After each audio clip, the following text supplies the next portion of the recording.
Welcome to the You at Your Best podcast. I'm your host, Morgan. Before we get into the episode, let me give a little bit of an introduction for anyone who's new. If you like listening to someone process life in real time, or you are neurodivergent, an overthinker, a perfectionist, or maybe feel things deeply, this is the podcast for you. This is a non-professional, very human podcast about choosing authenticity over performance. My goal is to remind you to always come back to yourself. I talk about very deep things. I don't avoid vulnerability, but I trust you to know what resonates, what feels safe, and what might be too much for you right now. And I also share a journal prompt at the end of every single episode to help you think. So join me if you want to create a life that actually feels like you, so that you can become you at your best. All right, let's go ahead and get into this week's episode. Hello, I hope you're doing well. This week's episode is going to be part 2 to last week's episode. Last week, I talked about what it looked like to be in the middle of it, of the pain, the confusion, the moments where everything just feels really heavy. After recording last week's episode, I realized that it wasn't just about joy. It was about recognizing healing in moments where I thought I was failing, recognizing true abuse that I went through. I don't want this episode to feel like I'm just quickly moving on from that. This episode is how I finally got myself back after everything I discussed in last week's episode. So this episode is more of a continuation of that. Okay, I'm trying to move away from the super long intros, so let's get into signs that you're actually healing. So the first one is that you start to be okay with being bored. A lot of the time, whenever I'll say unhealed. I know that sounds very simple. Before this episode, I will say that sometimes whenever we are unhealed, we have a really hard time sitting with boredom. We always want to find the next best thing, or constantly going or trying to find something else that we can do. If you're a creator, a lot of the time you're constantly thinking of your next move and what you're going to do next. I do that all the time, even now. And that's a good thing, but it can sometimes exhaust us so much that we start to feel like we can't actually do the work that we want. Our brain is constantly always on, which makes it really hard for us to create. So a huge sign that you're healing is whenever you start noticing this pattern and realizing, I need to stop. My brain is amazing. My brain is incredible, but I need to take a moment to just relax and let myself be bored. Let myself exist in the moment that I'm in, and let the discomfort of boredom be okay. And signs that this may be happening for you is that you're not constantly reaching for distractions anymore. You're not constantly reaching for your phone or doom scrolling or watching YouTube or trying to always find something to distract you. Another one is your nervous system isn't in survival mode 24/7. You feel like you can relax. Sometimes it can manifest in stillness no longer feeling threatening. Sometimes it can mean that boredom turns into a capacity for peace, even whenever it feels uncomfortable or unfamiliar. The next one is that your emotions don't scare you as much. You still feel deeply, but there's less panic around it. And whenever you feel those really deep emotions, you don't immediately try to fix them or escape every single feeling. You learn how to feel them. You let yourself feel them, and you don't feel like you need to run from them. You don't feel terrified of them anymore. Or you're starting to notice, even if you are terrified, you can still work through it. And just like with last week's episode, you learn how to feel. But whenever you start healing, you start trusting yourself to survive what you felt and to move on past that, to create life outside of finally releasing that emotion. The next sign that I'm going to talk about today is you start noticing your thoughts instead of becoming your thoughts. You start observing them instead of letting them take over. So there's a tiny bit of space between you and the inner voice, that inner critic that isn't really you. There's a level of understanding that, okay, this voice is happening. This voice is not me. This voice doesn't have to take over. Even if it does take over sometimes, for me it does even now. I struggle with a lot of OCD-like patterns. But a sign for me that I'm healing is that there is that tiny bit of space where I can tell the difference and I can pull myself out of it a lot easier than I could in the past. There becomes less automatic self-attack. You naturally start being kinder to yourself and you naturally start speaking to yourself in a way that feels like you are actually loving yourself. You start speaking to yourself in the way that you speak to the people that you love naturally without even thinking about it. You have more curiosity for what's going on instead of judgment towards yourself. The next one is that you start to feel anger and you start to understand it differently. Me in the past, I used to think anger was bad. I used to think that if I felt angry, I was going to lash out at people or break down and somehow hurt people that I cared about. Whenever you're noticing that you're healing, you can kind of start to notice like, okay, I feel angry and that's okay, and this anger is reasonable, and I know that I'm not going to use this anger to hurt others. Whenever this starts happening, a lot of the time, anger becomes information that you can tell yourself instead of something that you have to suppress. You start recognizing, I'm angry because someone crossed a boundary, or I'm angry because someone hurt me deeply. And that was kind of what last week's episode for me was built on, this idea that anger led me to joy, letting myself feel the anger, letting myself understand that I was hurt and that people treat me poorly, and letting myself be pissed about it led me to where I am now, where I released a lot of that. The fifth sign that you're healing is you stop trying to be who you think you should be, and you start knowing yourself so deeply that you naturally want to be who you are. You start becoming less performative. You stop feeling the need to show people that you're good enough and instead automatically believe that you're good enough. You start realizing if someone doesn't like me, that's their own problem because I like me. There's more moments where you're like, this feels like me. This feels like who I truly am. And examples could be with music. You start letting yourself listen to music that you like, regardless of what other people might think about that music. You start dressing for yourself instead of for other people, or instead of how you think you should. Your interests become who you are instead of trying to find interests that never really fit you. An example I have there is that I used to try really hard to be interested in anime and video games for my boyfriend, and I will still spend time with him and I'll still engage in that interest because he likes it, but that interest is not my interest, and I am no longer spending energy trying to force an interest that I genuinely don't have.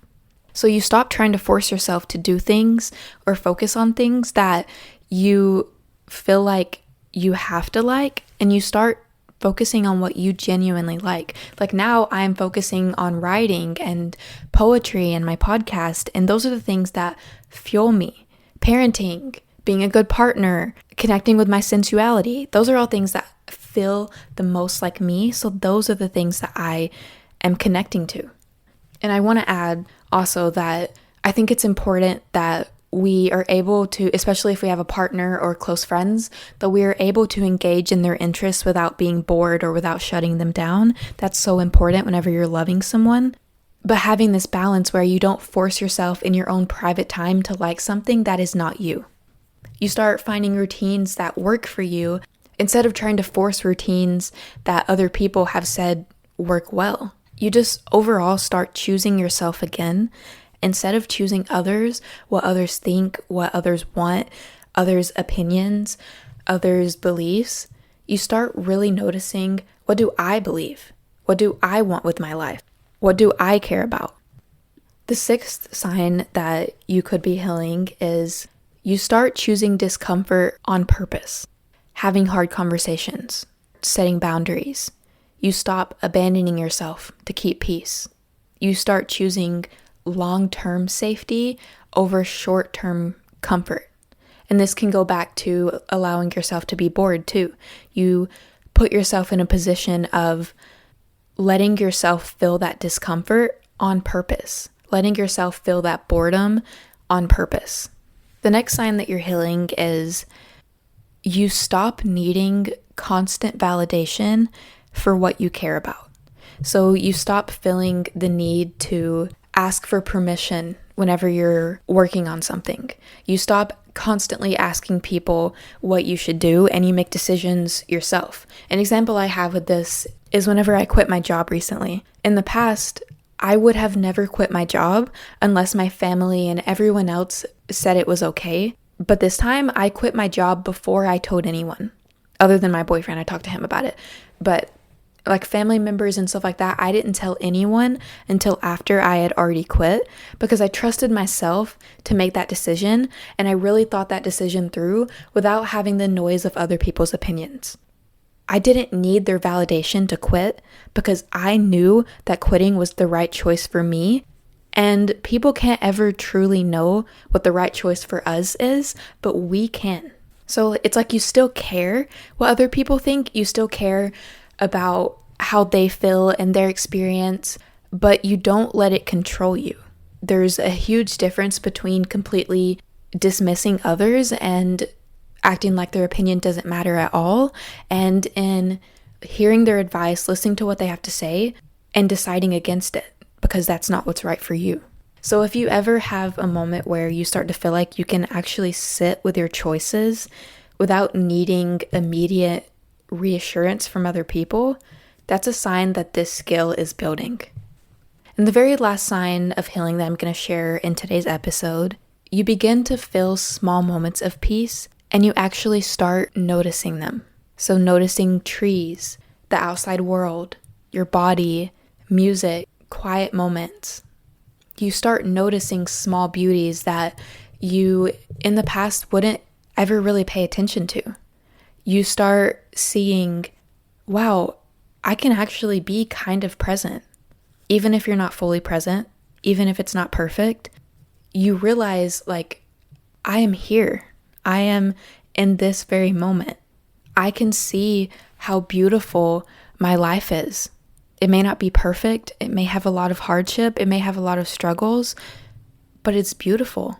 And in this exact moment, I can feel that I'm here. Even if it's not like you're 100% present, even if you're still thinking, even if your mind still won't shut up, you notice subtly that there is that conscious awareness of what's going on around you.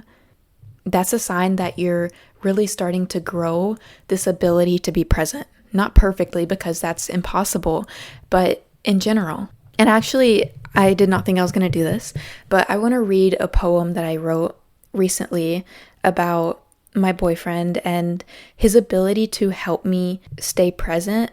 I am someone where my brain is, I'm always thinking, and I always have things constantly going on, and I am always thinking of the next best thing. And my brain's just like, I can literally be sitting there and create an entire poem just sitting there, which is amazing, but exhausting. So I want to read a poem that I recently wrote about my boyfriend's ability to pull me out of that. This poem is not perfect at all, but it really shows how much genuine presence can impact us in such a positive way. Okay, here it is. How do you always do it? Make me feel so grounded. Make me feel like I exist. Finally, I exist. With you, my brain stops pulling me in. My heart stops shattering. My thoughts stop clattering. My body finally finds the ground. Because of you, I can finally see her. I can touch her. I can smell her. I can feel her weight on the ground. I feel her presence. There she is. She finally exists, and she's breathtakingly beautiful. You remind me that I'm whole. I'm no longer a walking zombie of jumbled thoughts and fantasy. Because of you, I'm finally living my fantasy. Real fantasy. It's real. How is it actually real? And that was my poem that I recently wrote in a moment where I realized that it's okay for me to outsource sometimes, and it's okay for me to let people help me whenever I'm struggling. And before I end this episode, I want to normalize something and give an important reminder. I don't want this episode to make anyone feel like they're behind, or to make anyone feel like they're not doing enough or they're not good enough. That wasn't the point of this episode. Because healing is non-linear and it's layered. And if you notice that you maybe don't experience some of these signs. That doesn't mean that you're not healing. It doesn't mean that you're behind. It just means that you're on your path, and your path is beautiful because it's its own path, and that's okay. Healing isn't about rushing. It isn't about being unkind to ourselves. It's about being so kind to ourselves that we finally feel okay enough to start moving forward. So please, if you hear this episode and maybe start to feel like, oh God, I'm behind, it's okay to feel that, but please do not let that take over. Don't let yourself start spiraling into these thought patterns of I'll never be good enough, I'll never be as healed as other people, because that's not true. Your healing is different, and your healing may not even look anything like what I talked about in this episode, and that's okay. Every single person is different. This episode is just a reminder to notice the small moments whenever you are actually truly healing. The moments that you often look over or often dismiss because they don't feel big enough. Every single small moment is huge whenever you're healing, and every single small moment deserves to be celebrated. And also, on the opposite end, just because you have all of these signs doesn't mean that you're done healing. We will never be done healing, and that's the reality of being human. So during these moments, you can notice these signs and still notice that sometimes you don't do them. You can feel triggered and be healing at the same time. You can struggle and still be growing. So the message of last week's episode was really that you were healing even when you felt like you weren't. The message of this episode is that you might be able to actually see it happening in real time. You don't have to look back to the past to realize that you were healing then, although that's great. You can also notice, wow, I'm actually healing right now. I'm doing so much better than I give myself credit for right now in this exact moment. Because sometimes healing doesn't feel like progress. A lot of the time it doesn't. Sometimes it just feels like becoming someone who can finally stay with yourself, who can finally be uncomfortable, and it doesn't cause you to spiral. This episode is whenever you finally step back for a second and take a look at everything and realize that you have been doing so well for so long, and finally celebrating that. This episode is about finally being grounded in the reality that you are doing so good, and you deserve praise for that. For the journal prompt of this episode, I want you to ask yourself, what are small ways that your life, thoughts, or behaviors have recently shifted, and how might those actually be signs that you are healing? That way we can bring it back to you. Because this episode, it talked a lot about my own healing patterns. This journal prompt can help you bring it back to yourself. Okay, that's all for today. If something in this episode resonated, share it with a friend who needs a little reminder that they're not alone. If you want more conversations like these, be sure to follow and rate this podcast. Downloading this episode is one of the best ways to help this podcast grow, so be sure to do that. If you want to find me on social media, all of my links are in my link tree in the show notes. Thank you so much for listening. I'll see you next Sunday.